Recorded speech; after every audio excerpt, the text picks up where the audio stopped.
अब देखिए जरा किसका एनकाउंटर हुआ है बिहार में। मैं आपको तस्वीर दिखाऊं। ये जिस शख्स को आप देख रहे हैं ये है शिवदत्त राय। ये मिनी फैक्ट्री चला रहा था हथियारों की। अगली तस्वीर देखिए जरा। ये वो घर है जिस जगह पर हथियारों की फैक्ट्री चल रही थी। यहां कट्टे, पिस्टल, बंदूक सब बनाई जा रही थी बिहार में। ये सब कैसे हो रहा था सोचिए। पुलिस की नाक के नीचे अब तक सब चल रहा था। अगली तस्वीर देखिए जरा। ये सारे जो हथियार बरामद हुए हैं ये सब इसी घर में बन रहे थे और ये शख्स बना रहा था।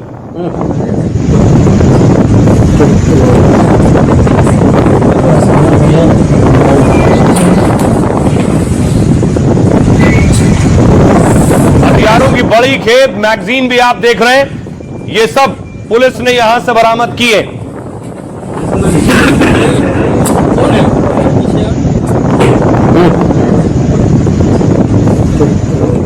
तो अब बिहार में योगी स्टाइल में कैसे कार्रवाई हो रही है, काउंटर कैसे हुआ। सम्राट चौधरी के गृह मंत्री बनते ही बिहार में यूपी जैसा एक्शन हो रहा है। बेगूसराय में पुलिस और एसटीएफ ने एनकाउंटर किया। पुलिस ने मिनी गन फैक्ट्री का भांडाफोड़ किया। बड़े पैमाने पर अवैध हथियारों की खरीद और बिक्री हो रही थी, पुलिस को पता चला। इनपुट के आधार पर पुलिस ने छापेमारी की और कार्रवाई शुरू की।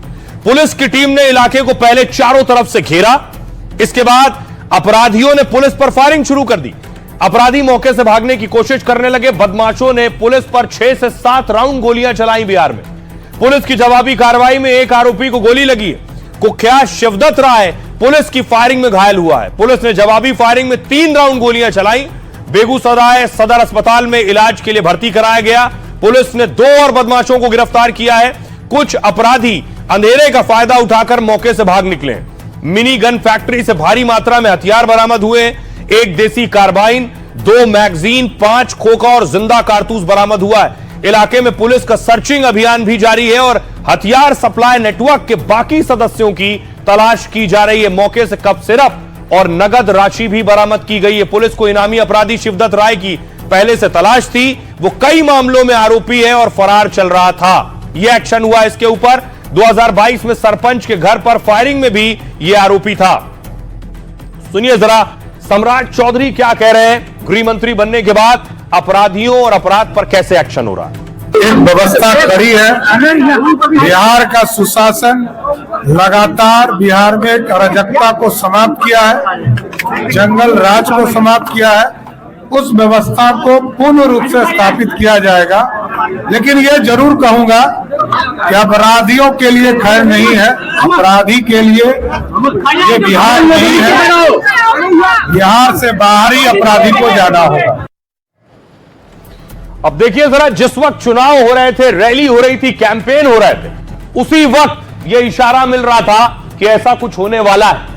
आपको याद होगा योगी आदित्यनाथ जब रैली में जा रहे थे, जिस रैली में जा रहे थे वहां बुलडोजर पहुंच रहे थे और बुलडोजर एक सिंबल बन गए थे। जहां योगी वहां बुलडोजर और बिहार में बुलडोजर।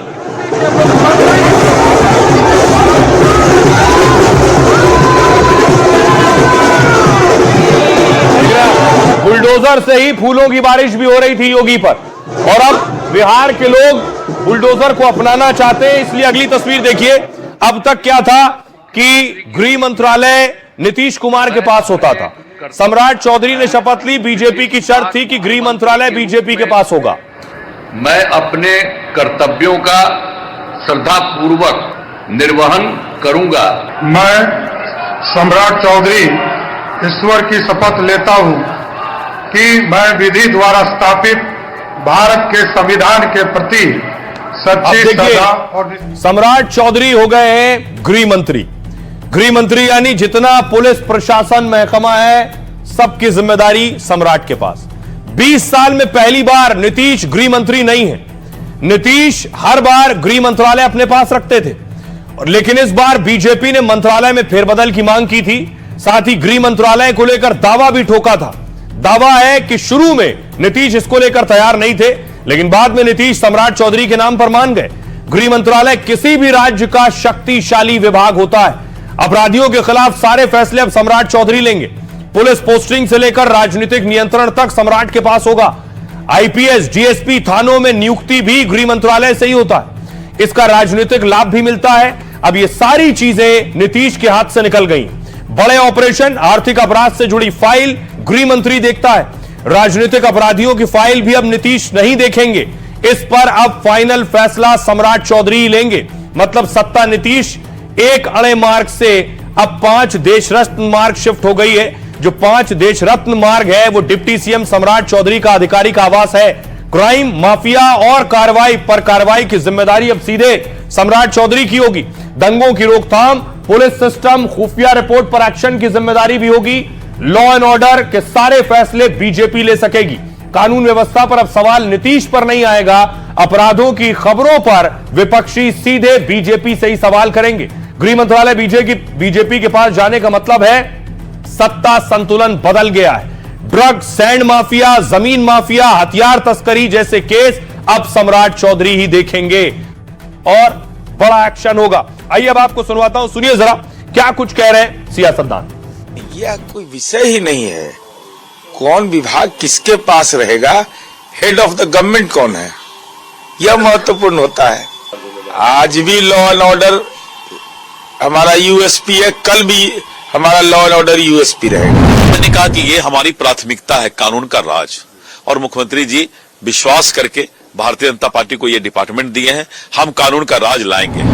कोई बड़ी बात नहीं है। गृह मंत्रालय देने से तो अच्छा है ना, एक नए नौजवान चेहरे पर को जिम्मेवारी दिया है लॉ एंड ऑर्डर का, तो और इफेक्टिवली काम करेंगे। सम्राट जो सरकार है ये प्रोग्रेटिव सरकार का है, मुख्यमंत्री का है। इसके अंदर तीसरा आदमी का किसी का रोल ही नहीं है।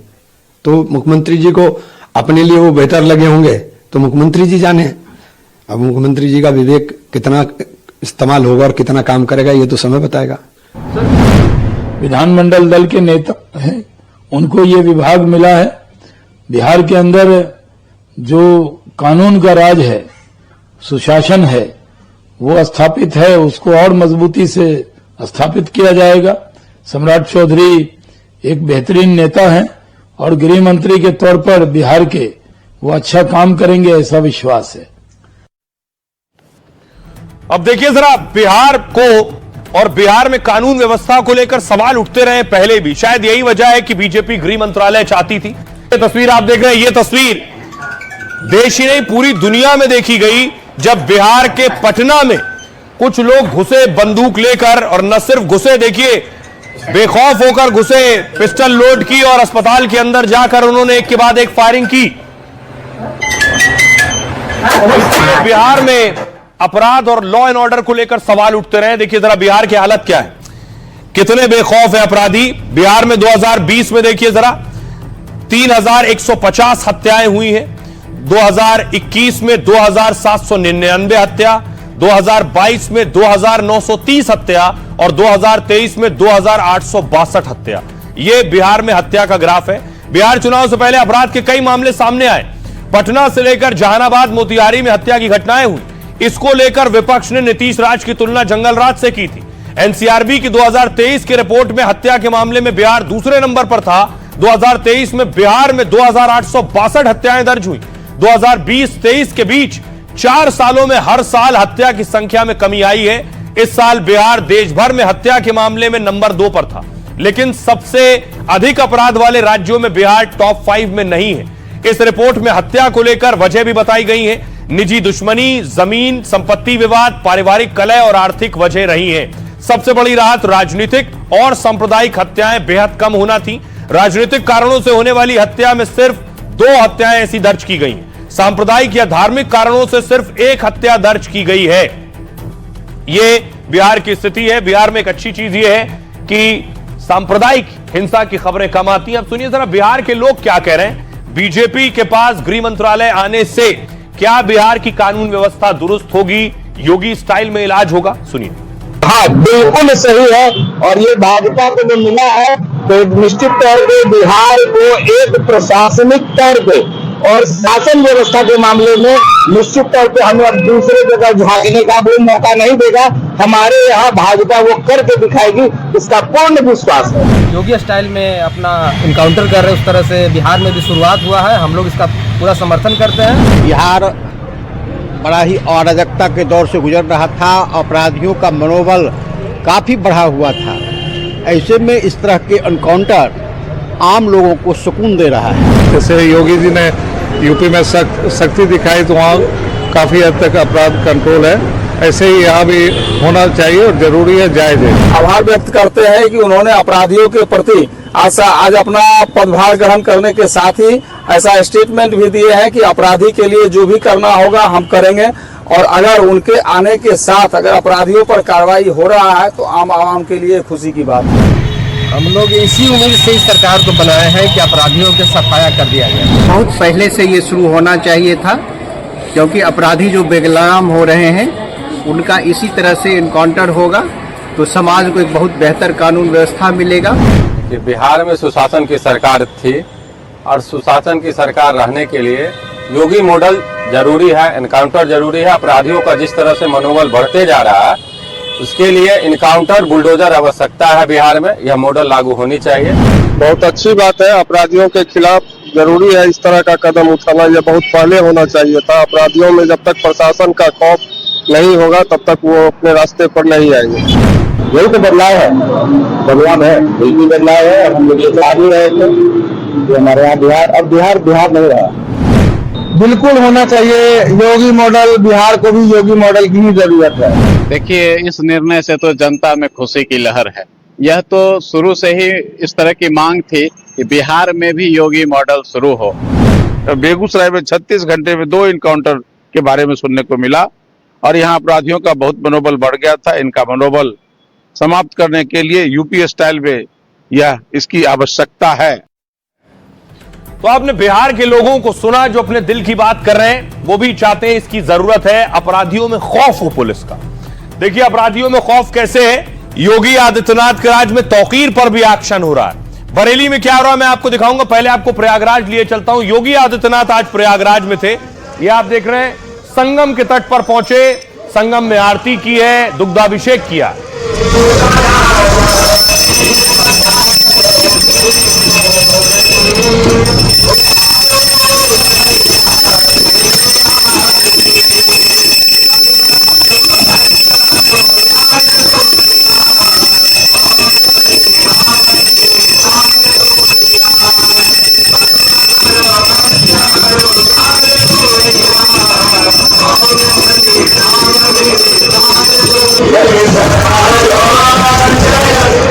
अब आइए सीधे आपको बरेली लिए चलता हूं। बरेली में पहुंची थी पुलिस और बुलडोजर।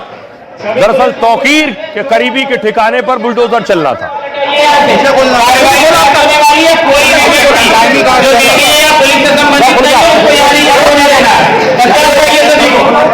काम कर रहे सभी अच्छे से काम करें, कोई शिकायत का मौका नहीं दे किसी तरफा में। थोड़ी सी मेहनत कर ले सभी ध्यान दे। तो पुलिस ने पहले लोगों को वार्निंग दी, सावधानी बरतने को कहा और पहले उस बिल्डिंग में जो सामान रखा था वो निकलना शुरू हुआ। 25 करोड़ इसकी कीमत बताई जाती है संपत्ति की। नीचे लेके आ जाए, कोई ऐसा काम ना करे।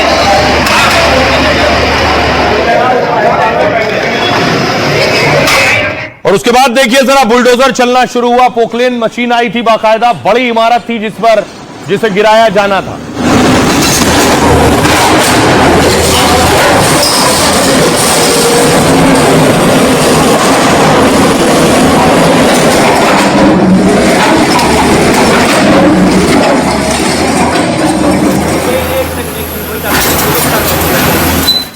और उसके बाद देखिए जरा, पूरी इमारत एक बार में जमींदोज हो गई, खिलौने की तरह जमीन पर आ गई पूरी बिल्डिंग।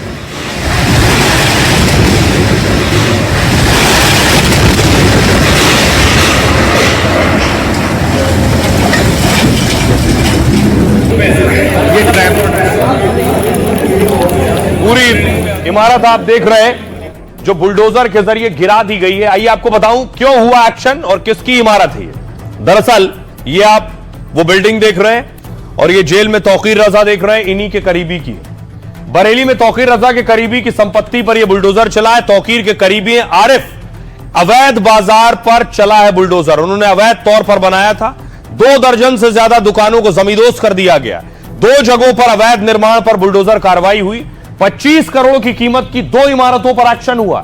2 मंजिला मार्केट बिना नक्शा पास कराए बनाई गई। 11 अक्टूबर को प्रशासन ने अवैध कॉम्प्लेक्स को सील कर दिया। प्रशासन ने इस कार्रवाई के दौरान लोगों के आने जाने पर रोक लगा दी थी। प्रशासन ने दुकानदारों को कुछ घंटों का वक्त दिया जिनकी दुकानें थी इस इमारत में। लोगों को अपना सामान निकालने की इजाजत दी गई। इसके बाद बुलडोजर की मदद से मार्केट को गिरा दिया गया। मार्केट में जिम और होम डेकोर सहित कई सेंटर चल रहे थे। सबसे पहले मार्केट के पीछे वाले हिस्से की दीवार गिराई गई। भीड़ को नियंत्रित करने के लिए बैरिकेडिंग की गई। आसपास की दुकानों को सुरक्षा के लिए बंद करा दिया गया। बिजली विभाग ने भी एहतियातन बिजली सप्लाई रोक दी थी। यह कार्रवाई हुई इस पर, और बताया जाता है 25 करोड़ की लागत से यह इमारत बनी थी। आसपास की सारी दुकानें गिरा दी गई हैं। आइए अब आपको सुनवाता हूं, सुनिए जरा सीओ क्या कह रहे हैं। जहां लगभग 16 दुकानें पर कार्रवाई की जा रही है और दूसरी साइड पीलीभीत बाईपास रोड पे है जो एक शोरूम है, उसको भी ध्वस्त करने की कार्रवाई की जा रही है। इसी को देखते हुए पुलिस द्वारा पर्याप्त सुरक्षा बल मौजूद हैं और पूरी तरीके से मुस्तैद हैं, जिससे कानून व्यवस्था की कोई अप्रिय स्थिति ना उत्पन्न होने पाए। आइए खबरों में आगे बढ़ते हैं। आज की एक और बड़ी खबर है, आतंक का हमास मॉडल। पड़ोसी पाकिस्तान कैसे साजिशें रच रहा है उसकी एक तस्वीर देखिए जरा।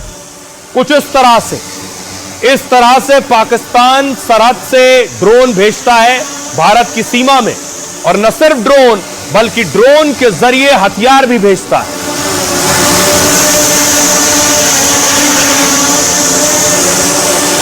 ये एआई जनरेटेड वीडियो आप देख रहे हैं। इसी तरह सीमा से ड्रोन आते हैं, ड्रोन हथियार लेकर आते हैं, भारत की सीमा में आते हैं और ड्रॉप कर देते हैं, गिरा देते हैं और फिर वापस चले जाते हैं ड्रोन। इस तरह से हथियार, गोला बारूद, विस्फोटक और ड्रग्स भी पाकिस्तान भेजता है। ऐसे ही हथियार जो भेजे गए वो पकड़े गए। ये तस्वीर आप देख रहे हैं, ये जो विदेशी पिस्टल्स हैं ये पाकिस्तान के रास्ते भारत भेजी गई है। आईएसआई के तस्करों से जब्त किए गए हथियार।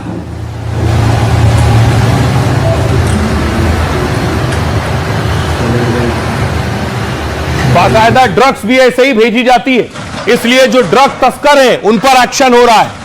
ड्रग तस्करों पर बुलडोजर चला है। जम्मू कश्मीर में इमारत गिरा दी गई।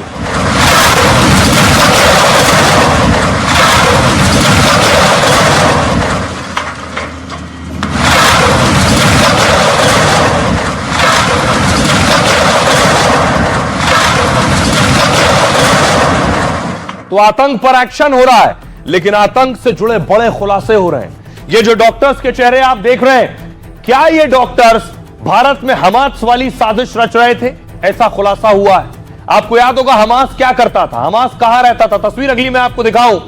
हमास के जो आतंकी थे वो सुरंगों में रहते थे। यही हथियार, यही गोला बारूद, यही सब कुछ छिपाते थे, जिससे इजराइल की सेना और फौज से बच सके।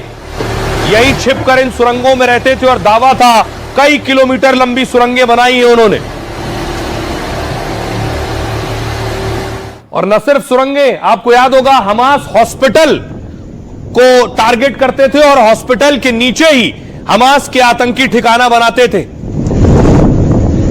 हॉस्पिटल में इजराइल हमला करने से पहले 1000 बार सोचता था, क्योंकि वहां मरीज है, पेशेंट है, जान माल का नुकसान होगा। लेकिन हमास ने हॉस्पिटल के नीचे ही अपने हेडक्वार्टर बनाए थे, अपने हथियार रखे थे और बंधकों को जो पकड़ा था इजरायलियों को, उन्हें भी यहां रख रखा था। अब सवाल यह है, क्या जो भारत में आतंकी पकड़े गए जिनका ताल्लुक एक अल फलाह यूनिवर्सिटी से है, मेडिकल यूनिवर्सिटी, जहां लोग डॉक्टरी की पढ़ाई पढ़ने आते हैं, पढ़ने लिखने आते हैं, उन्होंने भी अल फलाह हॉस्पिटल को ही क्यों टारगेट किया? क्या यह हमास और जैश का जो एक गठबंधन हुआ है, जो पिछले दिनों मीटिंग हुई थी उसके बाद हॉस्पिटल टारगेट पर थे, जिसके बाद अल फलाह और उसके डॉक्टर्स को टारगेट किया गया और उनके जरिए भारत में साजिश रची गई, जिससे किसी का किसी अस्पताल की तरफ शक न जाए।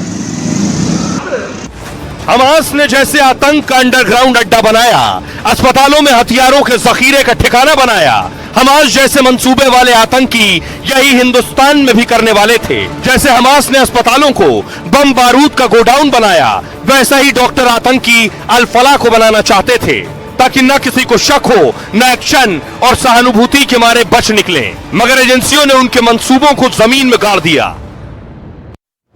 इसलिए देखिए, लोगों में गुस्सा है अल फलाह यूनिवर्सिटी को लेकर। कि कैसे एक विश्वविद्यालय में ये सब कुछ चल रहा था, ये सब कुछ हो रहा था। देखिए जरा अब लोग क्या कह रहे हैं, अल-फलाह को गिरा दो, प्रदर्शन कर रहे हैं, यूनिवर्सिटी गिरा दो। इस अल-फलाह में कैसे आतंक का अड्डा बना हुआ था।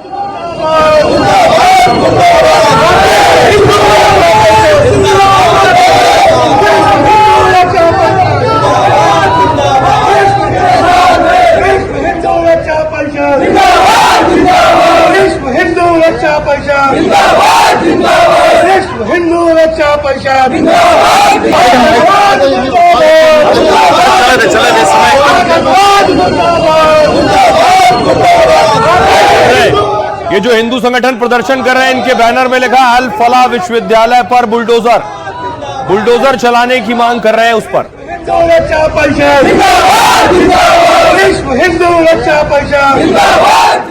अब देखिए दावा यह किया जा रहा है, जिस तरह हमास के आतंकी अस्पताल के जरिए अस्पताल की आड़ में नीचे अपना ठिकाना बनाते थे, क्या उसी तरह अल-फलाह से जुड़े डॉक्टर्स भी अस्पताल, जो आप कहिए जिस तक लोगों का जहन और दिमाग ना जाए इसलिए अस्पताल को टारगेट किया, अस्पताल को अड्डा बनाया। जैश के डॉक्टर मॉड्यूल का हमास की रणनीति अपनाना कोई संयोग नहीं बल्कि एक सोची समझी साजिश का हिस्सा है, क्योंकि हमास भी अस्पतालों का इस्तेमाल करता था। गाजा के अस्पतालों में लोगों को मानव ढाल बनाता था ताकि इजरायली फौज के हमलों से लड़ाकों को बचा सके। ठीक वैसे ही जैश से जुड़े डॉक्टर्स, आतंकी भी यही करते थे। उन्होंने अल-फलाह मेडिकल कॉलेज को अपना अड्डा बनाया। यहीं पर काम करने वाले कई लोग आतंकी नेटवर्क से जुड़ गए, जिनका ब्रेन वॉश कर उन्हें नेटवर्क में जोड़ना आसान होता था। डॉक्टर उमर और मुजम्मिल इसी अल-फलाह में पढ़ाते थे। वो अल-फलाह की लैब से सोचिए रासायनिक केमिकल चुरा कर ले जाते थे, जिसे अमोनियम नाइट्रेट में मिलाकर बम बनाया जाता था। हमास के लड़ाके भी अस्पतालों में हथियार और बम रखते थे छिपाकर बेसमेंट में। उसी तर्ज पर जैश से जुड़े डॉक्टर भी आतंकी यही काम कर रहे थे, क्योंकि आतंकी गुट जैश और हमास के बीच सांठगांठ थी। 5 फरवरी को पीओके में हमास और जैश लश्कर का जलसा हुआ था। आतंकी कमांडरों ने भारत को तोड़ने का मंसूबा जाहिर किया था तब। इसके बाद जैश ने हमास की आतंकी किताब पढ़कर उसे लागू किया है। क्या यही तैयारी थी, यही कोशिश थी? लेकिन अल-फलाह पर कार्रवाई हो रही है, तो सुनिए जरा मुस्लिम धर्मगुरु क्या कुछ कह रहे हैं। मदनी और विनोद बंसल क्या कह रहे हैं। लंदन के अंदर मेयर बन सकता है एक खान, हिंदुस्तान के अंदर किसी मुस्लिम यूनिवर्सिटी का कोई आदमी वाइस चांसलर नहीं बन सकता, और अगर बनेगा तो आजम खान की तरह जेल के अंदर जाएगा, इकबाल की तरह औलाद जेल में डाल दी जाएगी। आज देख लीजिए अल-फलाह का क्या हो रहा है, जेल में पड़ा हुआ है, और कितने साल जेल के अंदर गुजरते हैं नहीं जानता कोई आदमी। अरे मौलाना कुछ तो सब्र करो, कुछ तो शर्म करो। कम से कम जिस देश में रहते हैं, जिस थाली में खाते हैं उसमें छेद करना बंद करो। आपके ऐसे स्टेटमेंट जो है न सिर्फ भारत बल्कि इस्लाम के लिए भी बड़े बेहद घातक हो सकते हैं। अगर अत्यवादियों को, आतंकवादियों को, अमानवीय कुकृत्य करने वाले जिहादी जानवरों को आप बचाओगे तो उसके परिणाम सभी के लिए घातक होंगे। अब देखिए सवाल यह है कि अल-फलाह में बहुत से बच्चे पढ़ते हैं, उनके परिवार वाले परेशान हैं, परिवार वाले अल-फलाह यूनिवर्सिटी पहुंच रहे हैं। बेशक वहां से कुछ आतंकी निकले, लेकिन हर बच्चा आतंकी नहीं है, ना हर बच्चे का उनसे ताल्लुक है।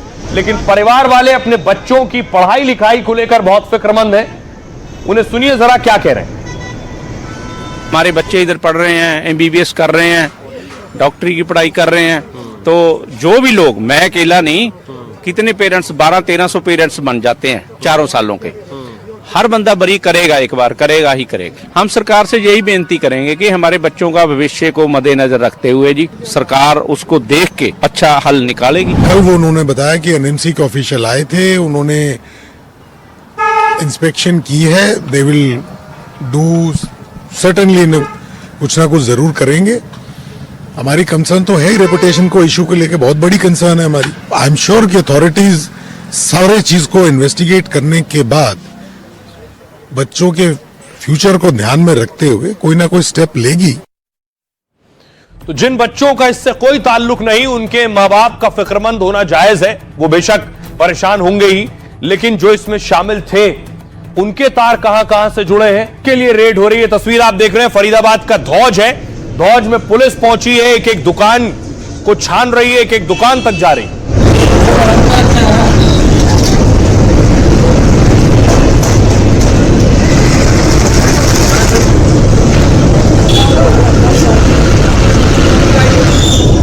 क्योंकि धौज ये वही इलाका है जिस जगह से 3000 किलो अमोनियम नाइट्रेट मिला था।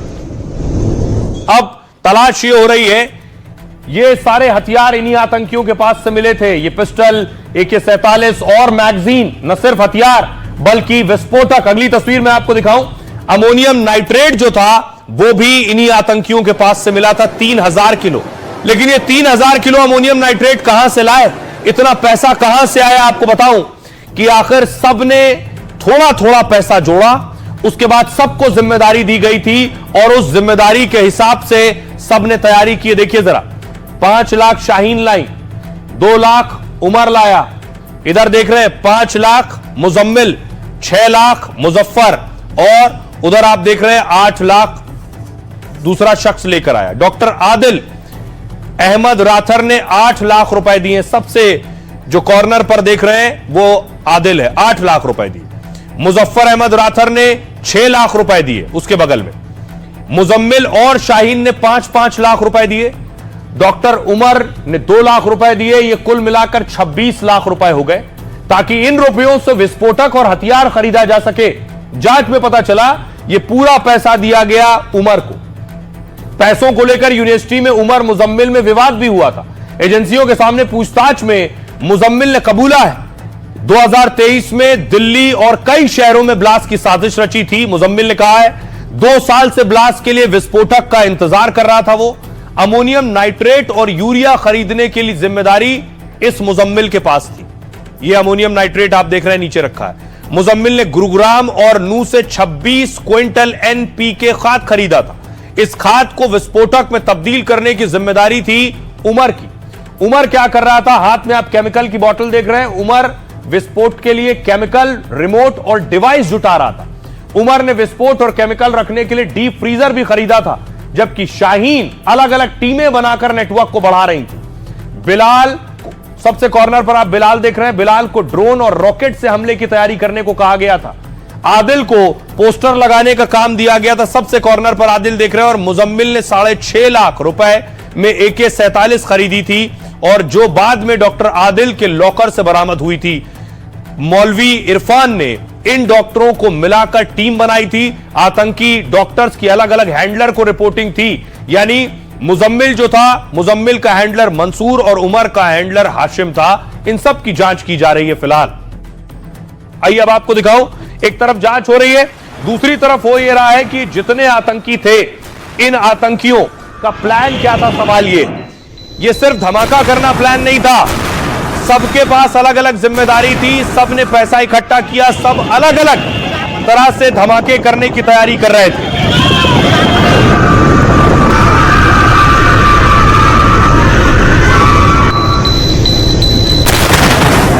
अब देखिए जरा सबके अलग अलग प्लान क्या थे। सबकी तैयारी की थी। पहली सीरियल ब्लास्ट की तैयारी। डॉक्टर आतंकी दिल्ली में सीरियल ब्लास्ट करना चाहते थे, यानी एक साथ कई धमाके।